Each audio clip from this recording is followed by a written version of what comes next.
Something's gonna bring the change. Journeys we are meant to take. Something at the edge of space, calling us to fly away.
Hi there, guys, and welcome to another episode of the Cover Zero Show with me, your host, Simon Conboy. It's the round table episode today, and with me we've got Arnie.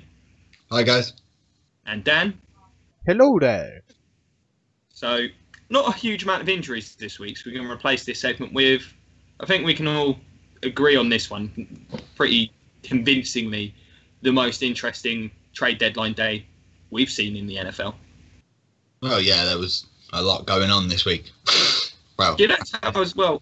A lot of these were players, other than a couple, a lot of them were just out of nowhere. Not players that were being talked about at all. No, there was. I think the one that I saw out of nowhere would be between the Dolphins and the Eagles. Yeah. Yeah, that one. Well, we might as well start there. Yeah. So the Eagles already flying very high this season, one of the best teams in the league with the best record in the league. If you'd say there's one issue with this team, it's that their ground attack has been stuttering, been fairly mediocre. Well, now they've got Jay Ajayi for just a 4th round pick next year. What do you guys think? Bargain considering the year he had. I mean, in reality, it's probably only a couple of years sort of deal considering his knees. Yeah, I mean, if he can play like he was playing last year and not how he's been playing with Miami, then that team's just going to elevate even higher. But from what I've heard and seen, there was a lot of tension in the locker room with Ajayi. He was complaining he wasn't getting enough carries. He was just moaning, even when they were winning, that he didn't have the ball a lot. So apparently it was just a bit of a locker room curse. Well, not much room for dissidents in this league. That you can carry them when the team's doing well, but when things go to pot, it's not great. But what do we think of this for the Eagles? Really gives them a ton of balance on offense now. You should be able to run better behind that line. Wentz, already leading one of the best pass attacks in the league. You'd hope so as well. I mean, it's more for teams having to game plan now. I mean, I think a lot of teams having to game plan for the Eagles already. They had kind of a set sort of game plan. I mean, okay, yeah, it's not been working because their record says otherwise. But now to come in to a game now, and you've got to factor in what could potentially be a really good running game. They could be one of the most balanced offense in the league. Well, I mean, it's a double sledgehammer because you've got LeGarrette Blount there already. So they've made it clear how they want to run the ball now. Smash and smash, yeah. What do you think of this one, Dan? It's just adding to an ever more stacked team, and especially a stacked backfield now. To be honest, this surprised me. I mean, the news that came out that Ajayi was, in a word, toxic to the locker room even after winning, probably is what prompted the trade. I have no doubt. I think most certainly. It's not like the Dolphins have much at running back, so it's not just that. You've got is peanuts. It's not just that. You've got to figure as well that locker room, especially offensively, has got to be really dysfunctional at the moment. The way that offense is played, especially with Jay Cutler in there. So it probably always be better. Yeah. So it probably didn't help. But as I said, this adds to a loaded Eagles team. Both sides of the ball, it's loaded. The offense just got a whole lot scarier. I've seen what I think is some excessive hyperbole. I think his impact will be there, but I don't think he's an enormous upgrade over Blount in terms of what he offers this offense. But it gives them more depth. It's a quality move considering what they gave up. They're a better team for it. The Dolphins have kind of lost all of their offensive identity at this point. Well, the Eagles are the clear winner. My only concern is, if all this stuff about him being such a toxic presence is true, bringing him into a locker room that's clearly having a great time, you'd have to expect at the moment, could be a bit of a risk. Well, the thing is, you could also argue the character he's going to be expecting. Well, this is the thing. You could argue that maybe they'll install some discipline into him. I mean, they're a winning team. They're the most successful team in the NFL right now. I don't think they're going to be taking his shit too much. But the thing is you got. I mean, in terms of scheming as well. Now, I mean, game planning for Blunt's one thing, but now you've got to deal with two of them. They could switch out any other down. And the beauty. See, this is the thing. I've never bought into the change of pace running back shtick. I've never bought into that. You've now got two guys with similar tool sets who can both do the job well, that don't give away what the play is. And this is the problem you have with, say, Adrian Peterson on your team, as the Cardinals do, is if he's in at running back, you're either definitely running the ball or he's doing nothing because can't catch.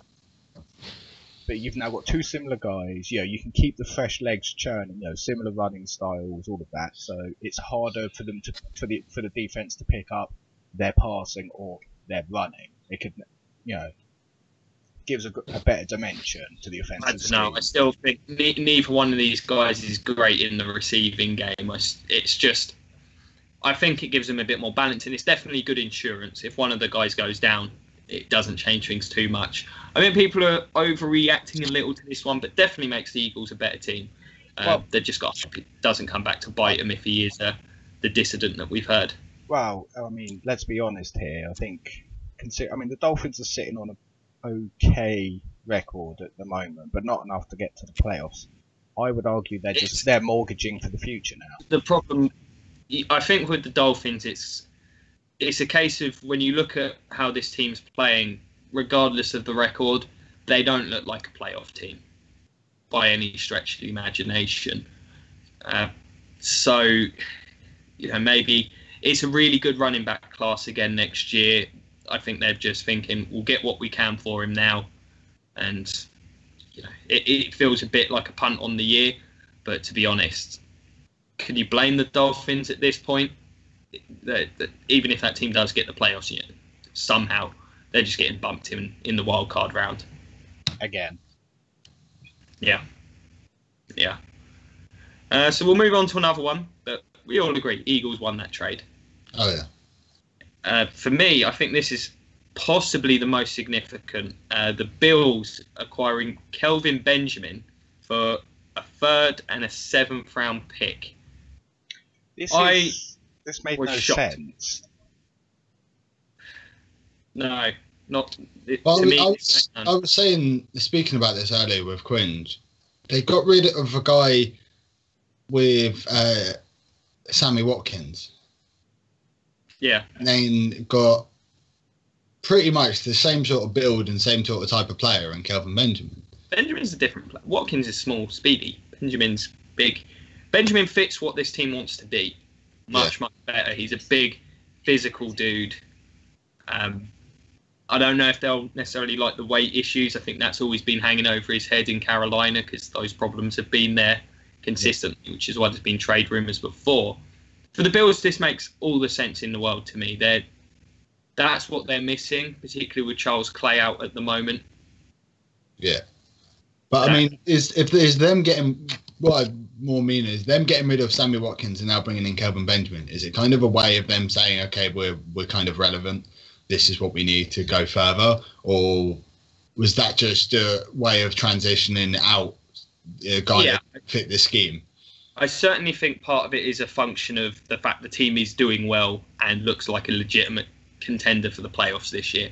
Absolutely. Well, he makes them significantly better looking on offense. Him, Jordan Matthews, and if Charles Clay can get back to Sean McCoy, that actually looks like a pretty good group. So, yes, it does. Not a terrifying group, but it's acceptable. It's a group that you have to manage. Yeah, you'll have to respect their passing game a significant amount more now. And when you look at what this team's doing defensively, they look a heck of a lot better off for it. It makes no sense to me from the Panthers' perspective, though. Absolutely none. This is a team that's been struggling outside of 2 great performances all year in the passing attack. And Benjamin's been their best player there. Devin Funchess is, in my opinion, just a guy. They haven't got anything out of Curtis Samuel at this point. They've not got much behind those guys either. Greg Olsen's still injured. You don't know how he's going to come back. The run game's struggling. They've got a good record. If they were doing poorly this year, I'd understand the trade. But, man, this is going to make it so much more difficult for them, you'd have to think, to make the playoffs. Yeah, I think this is mortgaging their chances away. Like, it's a team that's struggling on offense. To then get rid of one of their top playmakers is just beyond me. It'd be like if the Titans decided to ship Rashad Matthews off. It would just make no sense. Yeah, it's absolutely bizarre. What are your thoughts on this one, Dan? You pretty much covered most of it. I thought this was bizarre on the Carolina side because they're now throwing to nobody. Yeah. Yeah. So they're really got hoping Curtis Samuel comes along quickly. The thing is, though, they've either got a guy they're hoping will step up to the plate, or maybe they shipped him off in the hopes they could get another receiver from somewhere else. But this is the thing that boggles me, is they shipped him off, fine, but they didn't bring anyone in, free agent or low trade value from anywhere. There's no free agents available at this point. It's a bizarre one. It's one of the, I think it's one of the worst trades considering the timing. And maybe this is why we don't see a lot of trades normally at the deadline. But considering the time, it's one of the worst trades I think I've seen. It really has me scratching my head. And they've not got amazing value for him either.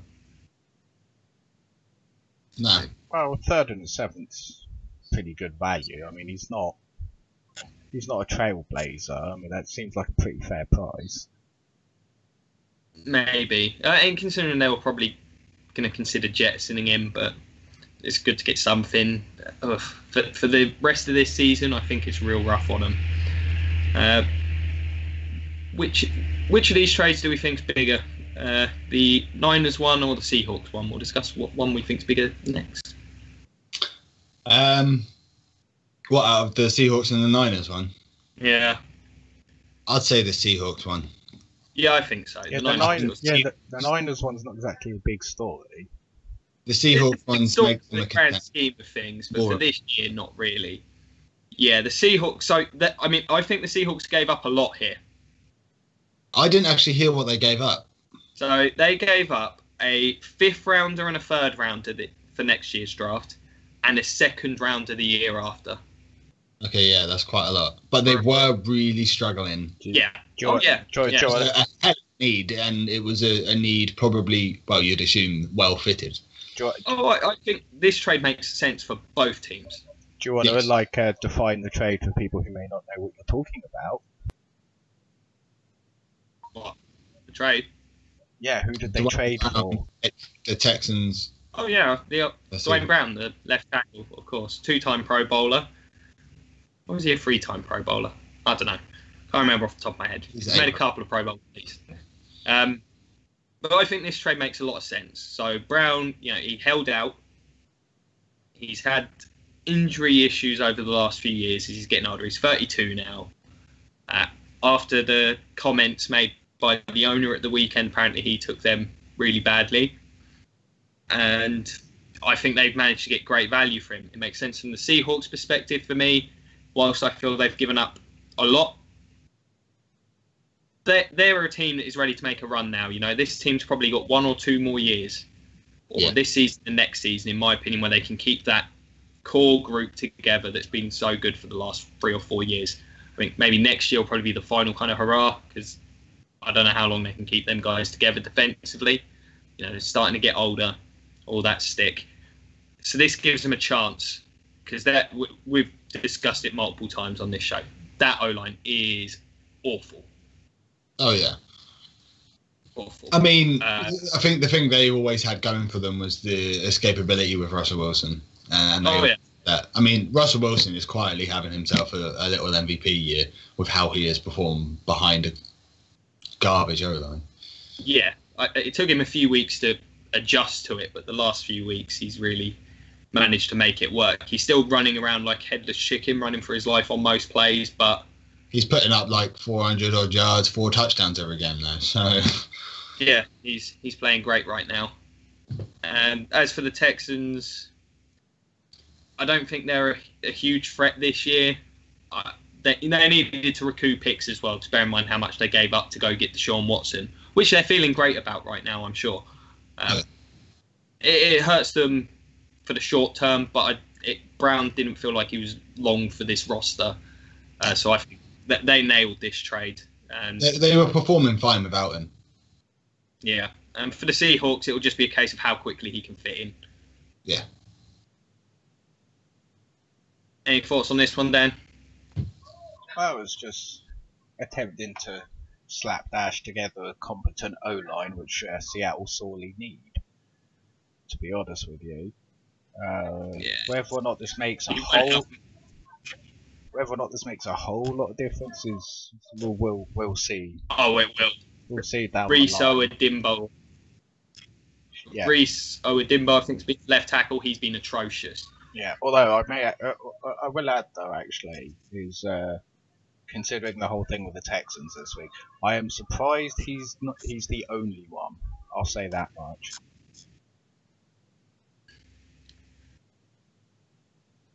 Yeah, I feel like that those words were taken somewhat out of context. I don't think. Well, we won't get on think to there it, was but a as I said, I'm huge amount just of surprised. But yeah, we won't. Otherwise, we'll be here all day. Next up, then we'll move on to the Niners acquiring Jimmy Garoppolo from the Patriots for a second-round pick. We were discussing this earlier. To me, what this shows, all those trade rumours that we had, all the stuff that was being offered to the Patriots for Garoppolo around the draft, clearly a load of crap. Yeah. Like, clearly. So, don't get me wrong, going to be a damn high second-round pick. Basically a low first-rounder, you could argue. Yeah.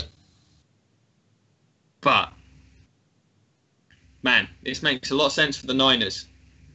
It does. It means that Niners win is coming very shortly. I don't know. I don't know if they throw him straight into the fire. No, I was saying this earlier to Quinge. I don't think they shove him in this week against Arizona, but they will put him in the next couple of weeks. And I'm sure with what we saw from Garoppolo last year, you've got to see a couple of wins out of him for the season for this year. I think he does bring something to the team that they haven't had, which is competent quarterback play. For me, the most interesting bit of this is now they go into the draft next year. They're going to have a top 5 pick, and they don't need to draft a QB. Yeah. And well, potentially. We don't know how Garoppolo is going to work out this year. He would have to look utterly woeful. And, I mean, so bad, because bear in mind that, he might play 6 or 7 games. Yeah. On arguably the worst team in the league, with no training camp, nothing, just like a couple of weeks. For them not to go into next year with him as like he would have to be Brock Osweiler last year levels of bad. Yeah. For QB to still be a need. And I don't know how much you guys have watched of college football, but there's a running back called Saquon Barkley. He's quite good.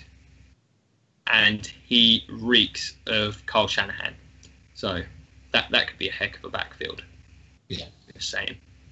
So that would free him up to get someone like him, or a good tackle, a receiver. There's a lot of needs on offense. It'll be an offensive player surely. But that to me is the most significant bit. As for the Patriots, they got rid of Jacoby Brissett, and now they don't have Garoppolo. And I mean, I'm not going to doubt Brady, but how much longer can he keep going? There's like absolutely zero plan B now. There is. They signed Brandon Hoyer. Brian Hoyer is not a plan B. I mean, long term. Brian Hoyer's like a plan Just Z. meant for short term of. Oh yeah, but if someone decides to kill Brady. Yeah, it's just I was surprised to see them get rid of both of them. Like, if they had this Garoppolo trade in their mind that this was going to happen, why? I don't necessarily understand getting rid of Brissett. I mean, he's looked good enough in his time last year and in this year to think maybe it'd be worth keeping on that bench, grooming for Brady. I mean, who knows? Brady maybe will live his dream and play till he's 50. I hope not. I think they're probably just hoping that they get maybe lucky with a quarterback next year that they see more deemed to fit that team. That or Belichick wants to go down in a ball of flames and kill the franchise after he's done. Like, yeah, I will secure my legacy by making sure whoever comes in next is terrible. Maybe. Yeah. I'm not sure that secures his legacy, frankly. I think it's pretty safe. And one more big trade, and this one also a bit of a surprise just because I didn't really see the need necessarily. The Jags getting Marcel Darius from the Bills for a conditional 6th rounder. That Jag D-line is super scary now. Yeah, they just got even more stacked. So joy for the AFC South. Yeah. Although I think an analyst on the NFL site pointed out, actually, it's odd how the Bills are doing better the more players they get rid of that Rex Ryan drug in. Well, Darius had been a good player for them, but he's another one of those where there's been off-the-field stuff. He's inconsistent, when he's on, he's a really, really great player. But they've got a lot of money invested in him. I think this is kind of a shedding cap room for the long term. And, you know, they're getting rid of any, like we mentioned earlier on with JJ and the dissonance. That's what the Bills have done. They've got rid of anybody that isn't going to, you know, toe the line, sort of Patriot style. And I'd normally be more critical of this, but frankly, everything that the Bills have done this off-season and so far this season has worked out perfectly for them. So can't complain. I feel like they could have probably got more than a conditional 6th. I know Darius is on a big contract, injury prone, but you know, he's a Pro Bowl talent. But you know, it's hard to say the Bills did great here. But as for the Jags, yeah, they're scary now. What they can do with that defensive line is incredible. There's so much quality and versatility there because you can now play, you know, the 2 big nose tackles against the run-heavy teams with Darius and fellow they signed from the Broncos, Malik Jackson. Yeah. And then play Campbell out at end. I mean, if you got those 3, you're going to be hard to run on them. Teams have been able to run on them up until this point. And then they've got pass rushes, you know, and Gakwe, Dante Fowler's playing better this year, of course, Campbell. I mean, there's a lot of quality and there's a lot of depth there on the D-line. The Jags D just incredibly talented at this point. It's impressive. Well, that division's slowly starting to shape up to be not the worst. Slowly. To some degree, the Colts still find a way to drag everyone else down. Their roster is that much of a mess. But yeah, I think this does help the Jags. It really does. I don't know how they're going to pay all these guys in the grand scheme of things, but it might get them to the playoffs this year. Same way Seattle have managed, probably. It could well be it. So we've got a couple others we'll throw out there. The Bears got themselves a receiver, Dontrell Inman. Not a huge amount to that. They understand it. They needed guys. He wasn't playing for the Chargers. Played quite well for the Chargers last year, however. And a bit more of a surprise, the Jets getting Rashard Robinson, who played pretty well last year. He's been struggling this year, but then who hasn't in a Niners uniform for a 5th rounder. I think this is a good trade for the Jets. Kind of fits what they do. And yeah, that's it. So craziest trade deadline I've ever seen. Yeah. NFL landscape's actually changed a little. So we'll move on to the games. So Thursday night game, far better looking than people would have expected heading into the season. I mean, surely heading into the it still reeks of a game that's going to be garbage. I don't know. These teams are okay. I don't think it's going to be a traditionally entertaining game in terms of, you know, explosive offense and, you know, all the passing and all the stuff most people like to watch in a football game. But in terms of seeing 2 teams that are playing quite well and are very well coached this year, and I think it's a good matchup. I think we'll settle for it's definitely better than we thought heading into the year. Oh yeah, beginning of the year, this was the matchup to miss. Like this from the schedule. This was the stinker of the Thursday night schedule, but yeah, I suppose it doesn't look as bad as it should be. 2 relatively good defensive teams going at each other, so.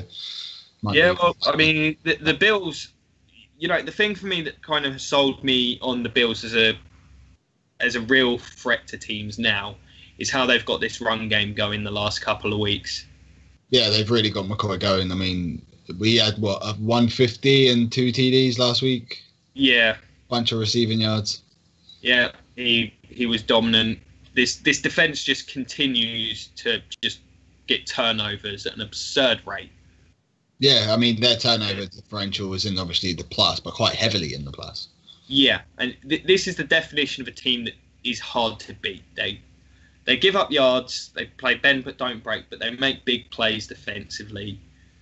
The offense just does not turn it over. They run clock hard to get sacks on Tyrod Taylor, who's playing really, really well at this point. Kelvin Benjamin's certainly going to help him out. I'm very impressed with this Bills team. And frankly, the role they're on, as well as the Jets are playing, far more competitive than anyone would have thought. I think they probably handled this Jets team. Oh, yeah. Without a doubt, I think they steamroll them. Maybe not to the excessive of last Thursday's game, but... Well, it's not like the Bills are going to put 40 burgers on teams, but... No, they're not built that way. No, but, their secondary is playing incredible. They're playing at a very high level. And also, I just want to hype myself up. I did say Micah Hyde was one of the signings of the off-season. He was in my top 5 signings for the Bills, and he leads the league in picks. He's playing great. How many is he in? 4? 5? Pretty good at this stage in the year. Dan, how do you see this one going?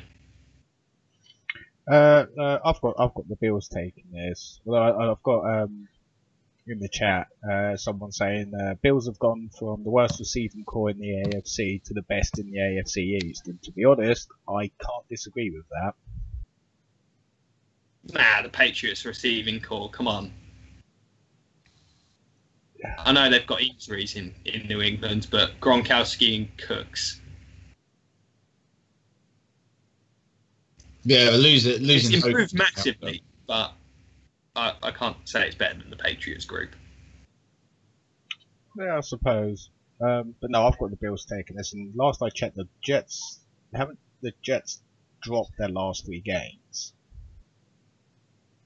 I think they're on a losing streak, so I think they're on their inevitable downward decline. They're playing teams tough. Yeah, they'll get better. Yeah, but I don't see them overcoming the Bills. The Bills are the closest they've been in years to a complete team, and I think most Bills fans are also happy. Obviously, with Rex Ryan getting booted out, it turns out that he is bad for teams. Well. The thing with the Bills is they just don't look like the kind of team that's going to lose to a lesser team. And the Jets are a lesser team. I'll move on to what is probably one of the stinkers of the week, as the Colts head to Houston to take on the Texans. The Colts, just a mess. They're looking kind of worse by the week now. The injuries on the offensive line, their line is just nobody's. They lost their one promising defender.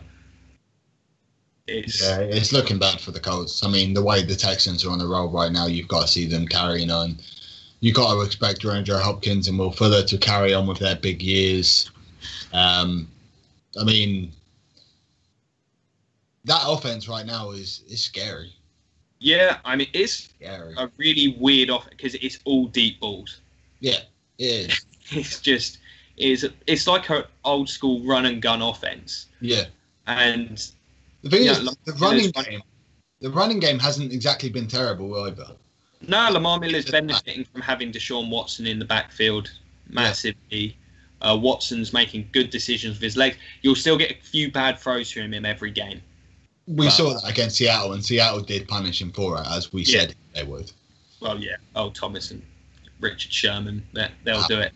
But DeAndre Hopkins, we've argued for a while, and I think I had him 6th in my receiver rankings, and I've always said, if that year he had a couple of years ago with the carousel of mediocrity, it's clear the talent's there, and now he's got an actual quarterback throwing him the ball. He's a monster. Fuller's just catching bombs. I don't know how sustainable it is in the long term, but man, it's fun to watch, and I'm going to make the most of it for now. They'll have too much for this Colts team. I would, 100%. They're 100% win. I would say at the moment they're the team that it annoys me to say this so much, but they're the team on offense that I really enjoy watching. Yeah. Apart from when it's against us, obviously.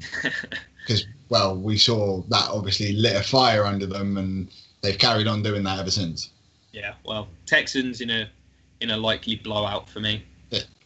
One thing I do want to say about this Texans team, with Deshaun Watson, is when he gets outside the pocket and he makes a throw, it's like he's got all day. He's deciding where to go and everything. He's so patient. He's like sort of the Le'Veon Bell approach to the quarterback play. It's so strange to watch, but it's so good. It's the Wilson comparisons have started to appear, and frankly, they're the most appropriate. Yeah. But yeah, Texans, you see this one, Dan? Well, obviously got this going to the Texans. I mean, their offense is putting up the numbers. The record, let's get something straight though. The win-loss record doesn't reflect it all that well. They're still sitting at 3-4.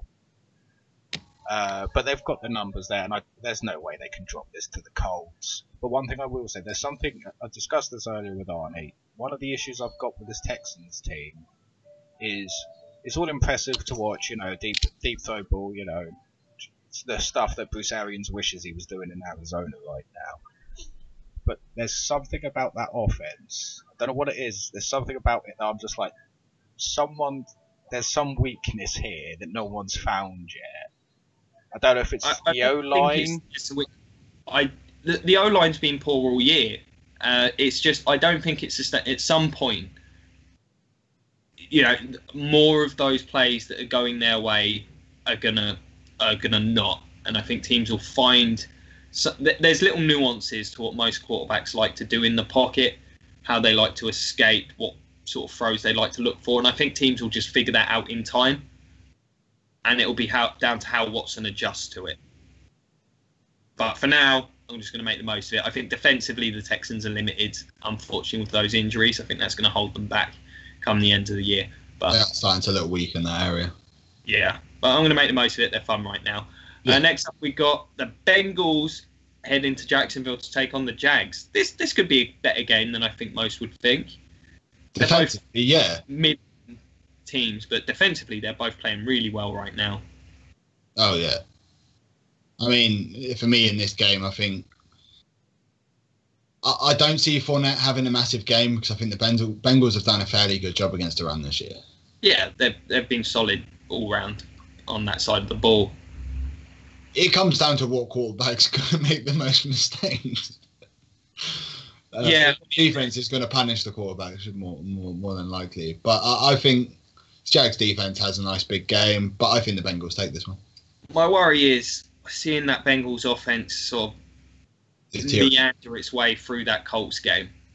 They were somewhat lucky to have that one, and I've got to give the Colts some credit. They actually played pretty hard in that game. There's not a lack of effort there. Like, Pagano's getting a lot of stick, but that team it's not like they've quit on him. It's just there's not much talent. The Bengals really didn't impress me. The Jags are coming off the bye, and I've got them winning this one because that Bengals offensive line is terrible. Yeah. They're really bad. So that little Saxonville lame nickname, really don't like that nickname. It's a bit naff, but it'll be appropriate this weekend. Andy Dalton is going to get beaten up. AJ Green's the only reliable weapon that they've got, and the secondary, they'll just put Jalen Ramsey on him. Green will have his grabs, but it won't be enough. I've got the Bengals. The only way the Jags lose this one is if Bortles is it. Yeah, and that's why I've got the Bengals. I think that will happen. I think they're just going to take away the running game enough to force it onto Bortles, and I think Bortles will have one of those games where he just looks a bit shell-shocked. Fair enough. Dan, how do you see this one? This was a difficult one, but I'm going to have to take Arnie's side on this. I can see if you take away the Jags running game, the offense then falls onto Bortles. They've got no hope in that situation. So I think the Bengals eke this one out by virtue of Blake Bortles being crap. Yeah, I can understand that, but to me, watching Andy Dalton under heavy pressure is frankly tragic, and for me, that's going to be the difference. Next up, we've got the Buccaneers on like that very last bit of life support. Where it's like, dude. The life support, I think, is going to end this week. You were already taken off life support. No, it's still plausible. Damn it! They just need to go on a win streak. You lost to a Panthers team with a barely functioning Cam Newton, no receivers, no running game, and no defense. No defense? What do you mean no defense? Panthers' defense is one of the best in the league this year. Your defense.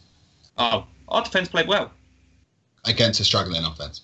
Yeah. Yeah, they still played well. You can't argue with the. You can only play how you know what's on the opposite side of the field.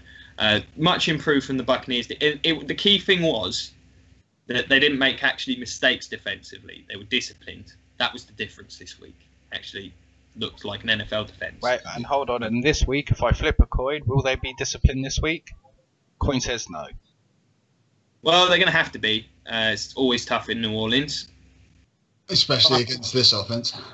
Well, the big question from for the Bucs is the condition kind of this offense. Now, the Saints aren't capable of doing what the Panthers did to the Bucs offense because they just do not have that pass rush.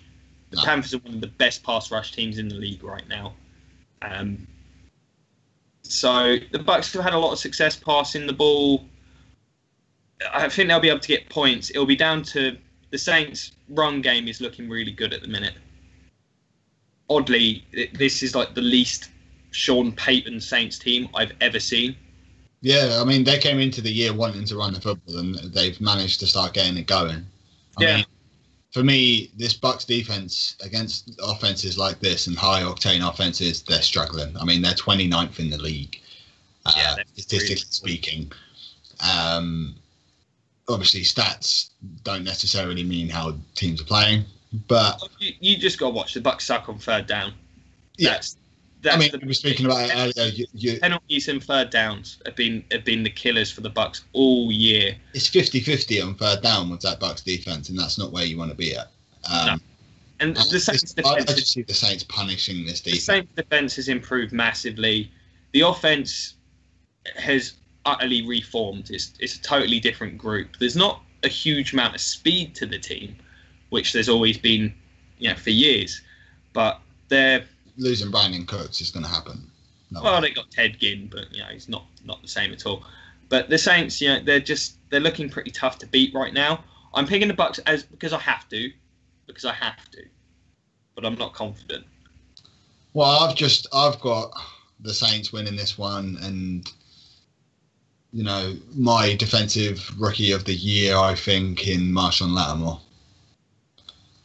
No. He's improved quickly. Yeah, I just see the Saints offense having a big day, and the Bucs not being able to keep up. Dan? Yeah, I see a 40-burger in the Bucs' future. The Saints aren't going to score 40 unless they get defensive scores. That's just not the way their offense is right now. They're going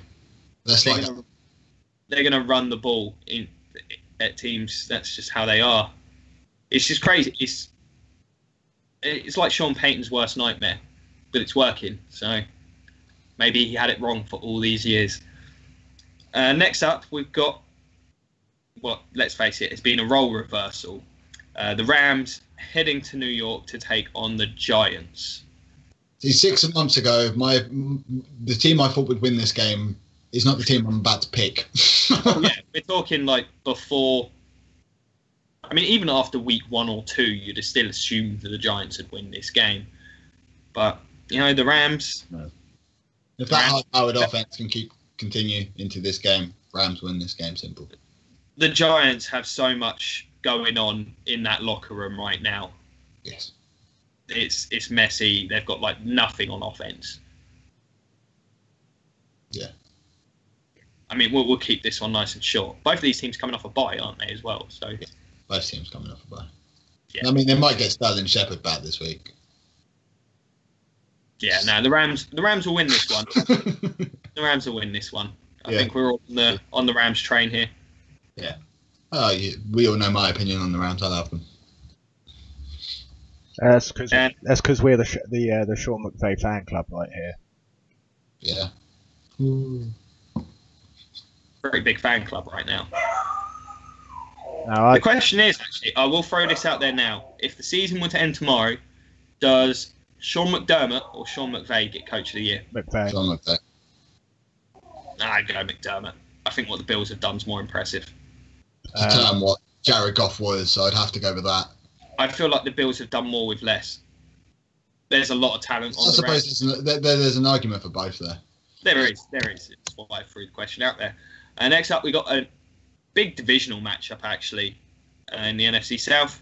The Falcons and the Panthers in Carolina. Both of these teams, I think, like the Panthers have the 5-3 record, but they feel very underwhelming. Yeah, it's probably one of the worst winning record teams, I'd say. It's just because the offense has been that bad, but as bad as the offense has been, the defense has been that good. Yeah, it's kept them in games. And then the Falcons have just underwhelmed. The Falcons have epitomised the Super Bowl hangover team. I mean, they struggled to put the Jets away at the weekend. They could have lost that game. They did not look good. Probably should have. They certainly could have. And the Panthers meandered their way offensively through that game against the Buccaneers. Their defence made big plays. It was really the difference in that game was the Panthers' defence was more capable of impacting the game than the Bucs' defence was. And that's kind of been the story of their year. How do we see this one going? Same way. I think you got to look at it kind of the same sort of way. I think that the way the Falcons' offense is struggling, I just can't see them putting up a lot of points against that Carolina defense. I think Carolina might have a bit more success on offense this week. Actually, no, they lost Kevin Benjamin. That's a lie then. Oh, no, it's a hard game. Run game. The Panthers, I mean, their run game has been embarrassing to watch this year. It's among the worst I've ever seen. If Atlanta offense can get going the way it should be, then Atlanta win. But if they keep performing like they have been the last couple of weeks, then they're not going to win this game. I think the Falcons will need to take it up a notch to win this one. I'm going to take the Falcons, but it's not a certainty. It all depends on how that offense comes out. The way I look at a game like this is I watch this Falcons team and they just look like a mediocre team to me this year. They're very average at best. And the Panthers are, one of those bottom heavy teams where the defense is really good, but I find those teams tend to do well against the mediocre teams. And they're at home. And frankly, if they win this one, they'll be 6-3. It puts the Falcons in a really bad spot. So I just think the Panthers will be able to find a way to get this one done. Yeah. Dan, how do you see this one going? I can't really bet against Matt Ryan and Julio, so I'm going to take the Falcons. I don't think the Panthers have kind of coasted by winning fairly easy games against fairly cupcakey teams. The Falcons are pretty. Who have the Falcons beat? Yeah, the Falcons are also pretty average, but they actually have an offense where the Panthers don't. I mean, all the Falcons realistically need to do is go down the field, score 2 touchdowns, and there you go, it's game over. You're saying that you're aware this is exactly what I said about the Bucs last week. The Bucs offense is more impressive than the Falcons one this year. Yeah, but the Falcons can actually convert third downs and win games. And have a reliable quarterback. I don't know how much of the Falcons you've watched this year. They've looked pretty bad offensively. No, I've got the Falcons for this. So we'll move on with the Broncos heading to Philly to take on the Eagles in what frankly feels like a buzzsaw of a game at the minute. The Broncos once again. The Brock Osweiler train is back. Who's on board? I see this as a desperation move. I feel bad for Simeon. He's just paying for trying to make plays, unfortunately. Most of his mistakes are on him. That have been costing this team big. Part of it is, they're such a defensive team that they can't afford that. I don't know if Osweiler's a solution. It just feels like this team is probably done at this point. I mean, they got the pressure they were giving up against the Chiefs was ridiculous, and the Chiefs have been struggling to get to the passer. The Eagles just steamrolled the Niners, as everyone would have expected. So Yeah, Eagles at home. I think the Broncos defense will cause them some problems, but the Eagles defense might kill Brock Osweiler. So I'm going with the Eagles. Throwing Osweiler, and if anyone's watching is wondering why Arnie has buggered off quickly, I don't know. He just has. But throwing Osweiler in at this point reeks of desperation on the Broncos side of the ball now, especially for that offense. But the things like the Osweiler switch, would you think, in your opinion, is Simeon the reason they've lost games? No, they can't block. They can't block So the receipt. The whole offense has been really poor. He's played poorly, but the entire offense has been bad. My issue with it is you're playing against this Eagles team, and you know what we'll do? We'll bring in the most immobile quarterback we can behind our terrible offensive line. Yeah, as I said, this just reeks of desperation.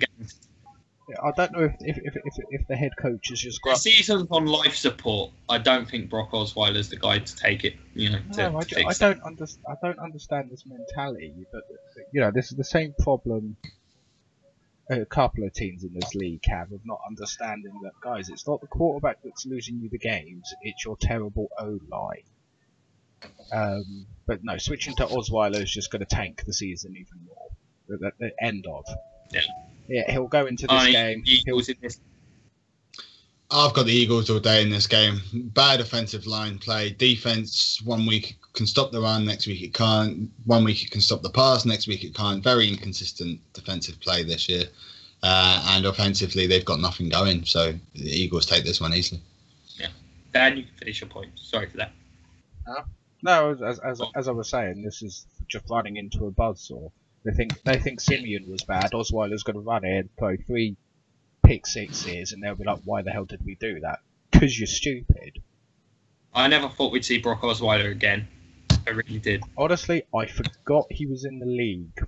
He had kind of transitioned into Vince Young territory for me. I actually forgot he existed. Well, we'll move on, speaking of Vince Young, to what I think has the potential to be a real ugly game. The Ravens coming off a somewhat impressive win. I think the Browns game was ugly. I guess. And then, the Titans' last game was a horrible one against the Browns. They're coming off the bye. The Ravens games are just ugly right now. That's just... Yeah. They win ugly. This team is built to be... Flacco plays this weekend, as far as I can gather, though, doesn't he? Yeah. Right. I'm not... And... Yeah, I can't get excited for this one, guys. I'm a Titans fan and I can't get excited. I mean, the thing is, for the Titans, we had our bye at the perfect time. Really struggling on offense. The injuries were starting to become a bit of a hamper on us. Mariota wasn't 100%. DeMarco Murray wasn't 100%. Delaney wasn't 100%. There was offensive line injuries. So the bye really came at the perfect time. Yeah. We're fully healthy now. The Titans' defense flitters between average and terrible most weeks. Yeah, pretty much. I mean, the secondary has really improved. Adoree Jackson has really improved. He's playing well. The good news is we get Cyprian back this week, and we get Corey Davis back, and we're fully healthy. Fair enough, but it's a bit of a rough matchup actually, though, because the Ravens' defense is pretty good. It is. We really need a spark on offense as well. Well, this is actually something I was going to bring up to the Titans. They're coming off a bye week. If there was ever a time to prove that they can push for a playoff spot, this week is it. Oh yeah. I mean, it feels like this needs to be a statement game of a sort for them. I was saying this earlier. This has to be. The Titans have to come out thick and strong and heavy, and we have to be able to pound the football. We have to be able to pass the ball, and more than 200 yards. We need to be able to score touchdowns in the red zone, which it baffles me that we were one of the best, if not the best, red zone offense last year, and we haven't even thrown. Well, this year the problem was this year. Getting the ball in the end zone. This has been a great challenge for them. I mean, yeah, we've got probably the most consistent and probably the best kicker this year. I mean, that's all we do is kick the ball. So yeah, we might as well. We're taking football to a whole new, the actual meaning very of literally. football. Yeah. Whereas the Ravens' offense is a mess. Yeah. It's a mess. Team offenses that are a mess going against the Titans, they look somewhat adequate. They showed some life running the ball last week. That one thing we have been consistent. Titans have been good against. This feels like it's just gonna be a low-scoring, ugly game. Do you mean another Browns game? I'm gonna go with the Titans because they've just got a bit more to them. As we all know, I really struggle to pick the Ravens because I look at their offense and I don't know what you guys are doing. So I'm going to go with the Titans, but I have very little confidence in both of these teams, so I wouldn't be shocked either way. I'm going with the Titans because I'm a Titans fan, but I say that with not much confidence either. I mean, just about beating the Browns. I've not got a lot of confidence in me for this team right now. Dan, who you got? I've got the Titans mainly because on paper I still think they have more talent, and I'm under the firm belief that Urlacher is now going to be playing the rest of the season for his job. So he better win. A lot of coaches in that spot. Next up, this isn't exactly a great one either. The Cardinals heading to San Fran to take on the Niners. Oh, this is going to be easy. Cardinals should win. Job Niners win. I'm going with Niners. They get their first win. Actually, on the Niners front, by the looks of it, from what I'm seeing, just around the NFL rumours, is the Niners may not be playing Garoppolo at all this year. I think that would be reasonable. I really do. Yeah. Bedford's not looked awful considering what's around him, but I mean, it feels like if the Niners are gonna win a game this year, this is one of the games they've got a chance in. Yeah, and they do rush the passer quite well. But we did. And the Cardinals have Drew Stanton now, so I think he's 6-2 as starter. Niners win. No, we already handled them already this year. This is just going to be going through the motions. You handled them. That was with Carson Palmer. It was with Carson Palmer on his arse for most of the game again. But I don't. And do you think that's not going to change? Yeah, now it's going to be Drew Stanton. I never said Drew Stanton wouldn't be on his arse, but I find it hard to believe the Cardinals drop to the 0-8 Niners. I just can't see it happening. I couldn't see the Titans falling to the Browns, but we nearly did. I'm going to go with the Niners. Simply, they're at home, and I think they'll be amped up for this one. I think they can look at this game as one of their chances to realistically win. And I think the Cardinals, with a Palmer injury, I could just see him coming out really flat. The Cardinals should win. Do not get me wrong. They are the better team. But Drew Stanton is... Oh, God, Drew Stanton versus CJ Beathard. Party time in San Fran. So I'm going to go with the Niners, but I'm not very confident in it. Although, if it goes bad enough during this game, we may get a Gabbert sighting. Hey, Gabbert played really well recently. I think Gabbert's injured. I think he is. What? Wait, he is our backup. No, he is your backup. Gabbert was meant to be the number 2. I'm pretty sure he's in. Pretty sure he's injured. Anyway, we're talking about Gabbert. Like, we'll move on. Quarterback of the future, man. Quarterback of the future. You guys will have a good enough draft pick. There's like 3 or 4 fourth-round quarterbacks next year, in theory. The Redskins head into Seattle. This huge game for them with the loss last weekend against the Cowboys. They really need this one. We saw last week, I think. Did you both watch this game? Which one, the Redskins or the Seattle? Cowboys Skins game. Yes, I did. Yes. What a difference an O-line makes. Oh, yeah. I mean, it's crazy. If you ever want a perfect example of going from great O-line to bad O-line. You just need to watch the Redskins over the course of those 2 weeks. Yeah. You take all their best linemen. I think their right tackle is still playing, but even he was banged up. Other than that, both guards and their left tackle. Three offensive linemen, different offensive linemen on that O-line last week. Both guards, both starting guards, and right tackle, isn't it? Left tackle. The right tackle is playing on 2 bum ankles. Yeah. I mean, that O-line, it was... Kirk Cousins was under siege all game. Yeah, he's probably not used to that. And his receivers just keep letting him down. How many catchable balls did they drop? Yeah. That's just the same problem we've had with the Redskins all year, though. I mean, Cousins, I think, is playing well. He made... I think there was a couple of...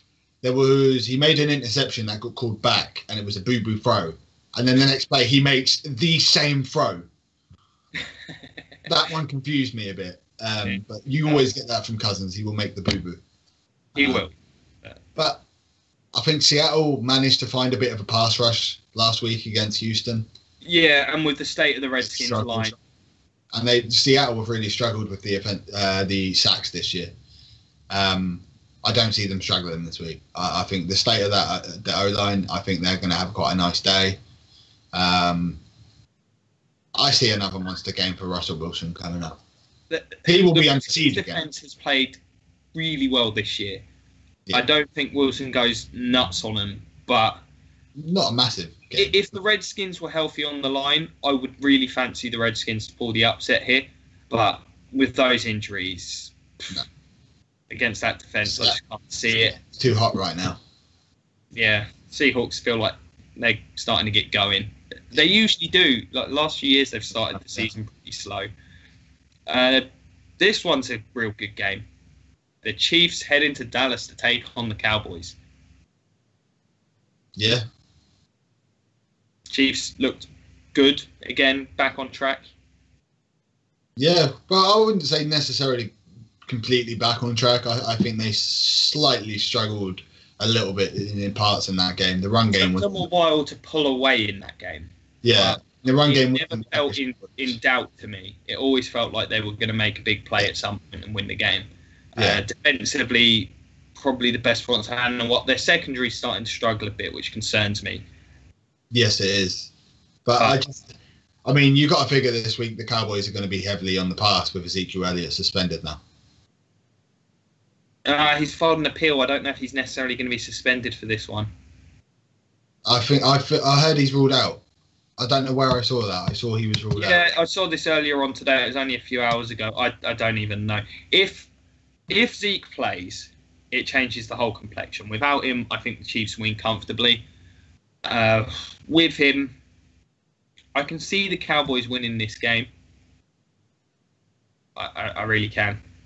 Their offense is playing pretty well. They're defensively... Actually, no, I'm going Chiefs either way. Cowboys were really, really unimpressive at the weekend for me on offense, other than the run game. Zeke played well. Prescott struggled. The O-line struggled to pass protect. And defensively, it's a pass rush and not much more. Heck of a pass rush, though. Yeah, I mean, depending on the Zeke... Well, it's the same thing. Chiefs, I see the Chiefs winning. Doesn't matter. They're a better team all round. Yeah. Dan, you sticking on the Chiefs bandwagon? Oh yeah, of course I'm sticking with the Chiefs. To be fair, we've all been pretty loyal to the Chiefs. I think we've all picked them every week. Well, it's hard not to be honest with you. That loss to the Raiders was a weird aberration. I don't know where that came from. Otherwise, they'd be 7-1 like the Eagles.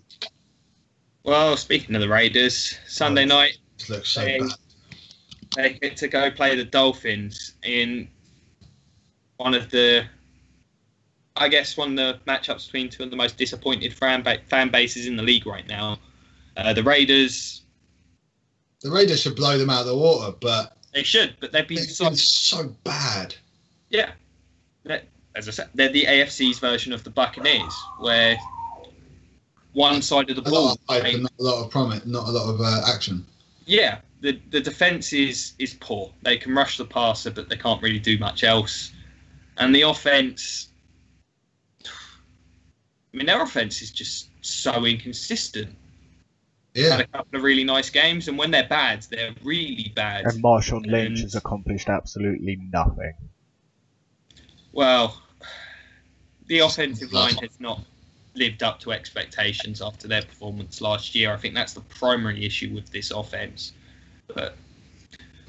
And the Dolphins have similar problems. It's a lot in terms of the offense. Defensively, Dolphins playing pretty well. They just looked, I don't know, this was a team that looked like it didn't care last Thursday to me.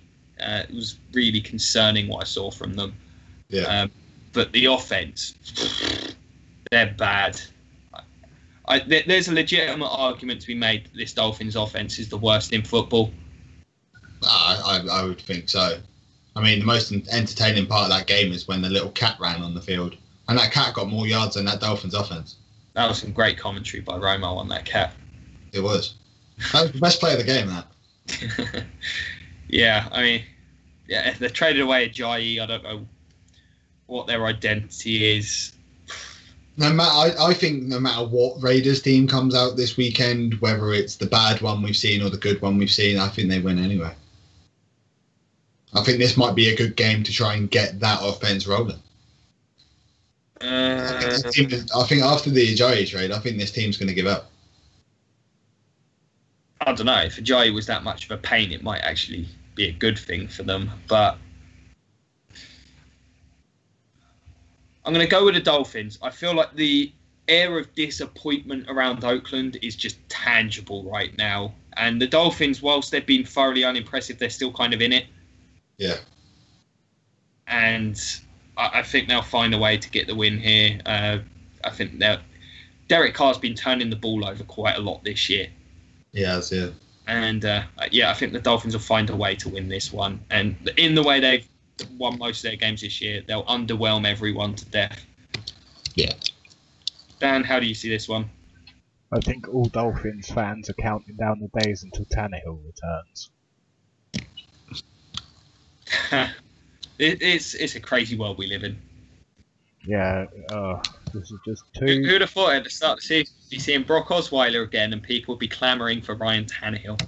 Well, people were clamouring for Matt Moore, and then Matt Moore came out and did Matt Moore things, and people remembered... He had the worst game than Cutler's even played. Yeah, and then people remembered, oh yeah, Matt Moore's actually a terrible quarterback. Well, he's a great backup. It turns out you don't want him playing 4 quarters, you maybe want him playing 2.5. Now, everyone knows the best backup quarterback in the league is Fitzpatrick. For a year. Yeah, for one single year, his contract year. But anyway, no, this one, do I have to pick? You have to pick one. Flip a coin. No, you can go for your token tie if you want to be wrong. I'll go for Dolphins because I like to see the Raiders suffer. Fair enough. And on Monday, the final game, we got the Lions heading to Lambeau to take on the Packers. I feel like Sunday's game encapsulated the Lions. I've been underwhelmed by them all year. I've been very vocal about it, and they had a chance in that game and they found ways to not win. How are you so bad from the goal line, Lions? I mean, they were literally fourth in inches. No, they were first in inches, and then all of a sudden they didn't score any points, and they had the ball back again. It was like, okay, I don't understand. Yeah. Defensively, they keep finding a way to play better than I think they will, but the offense is just... It's not great. Stafford isn't playing brilliantly this year. I think the more I've watched, the more I realise I've been giving him too much credit. He's playing okay. He's not been horrible, but this team's just not very talented.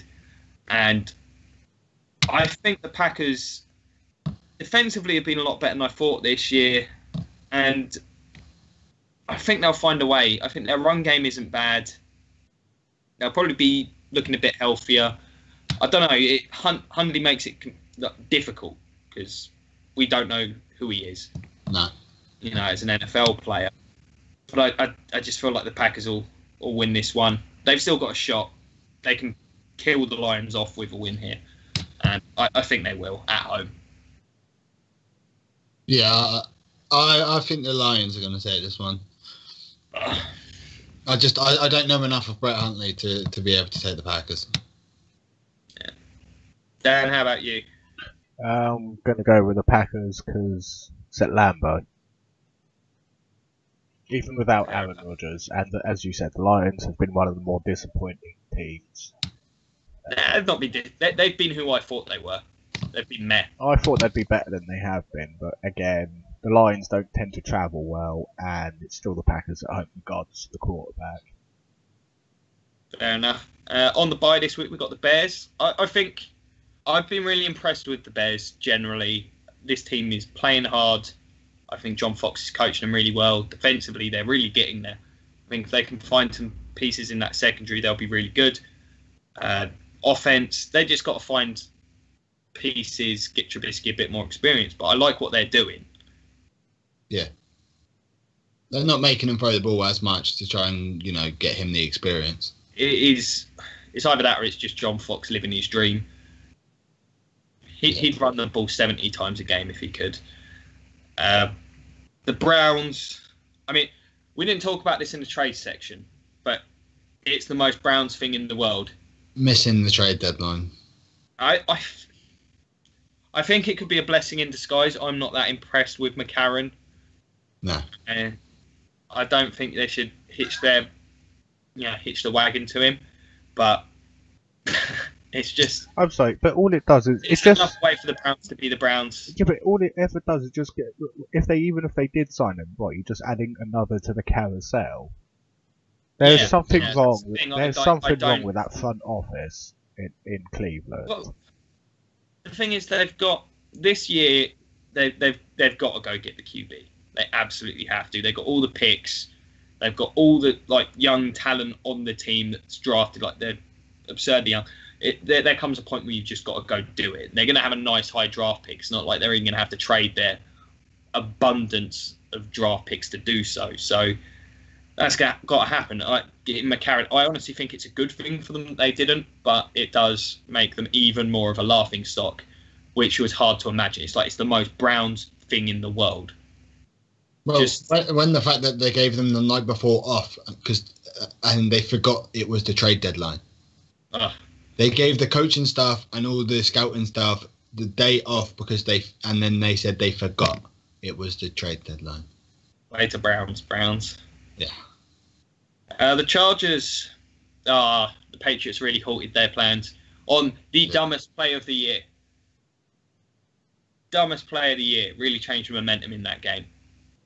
Which one? The safety on the punt return. Oh, yeah. It's not going to be topped. No, it's not that. I mean... Dan watched it. He was speechless. He's never speechless. That was something.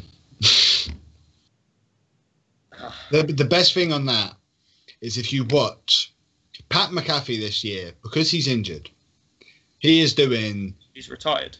Retired, sorry.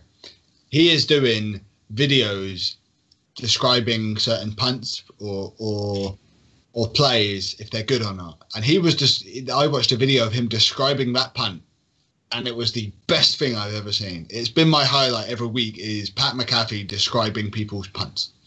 It's awesome. You and Rich Eisen need to just hang out with McAfee and get all your emotions about punters. Yeah. There. Yeah. I mean, it's just funny to watch. Watch it. Shame for the Chargers. They've got a mountain to climb now if they're going to do anything this year. But pretty good team, I think. If they can ever stay healthy. Yeah.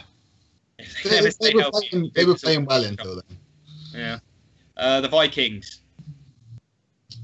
They squished those Browns as expected.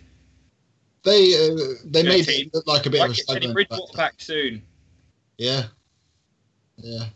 That's going to be interesting. I got a bit of a crush on the Vikings this year. I like the Vikings. I really like that secondary. Just love watching that defense. They're so good. Yeah. And there's a charm to this team that's just been beaten down by injury. I mean, Stephon Diggs has missed games. Bradford's obviously played 1.5 games.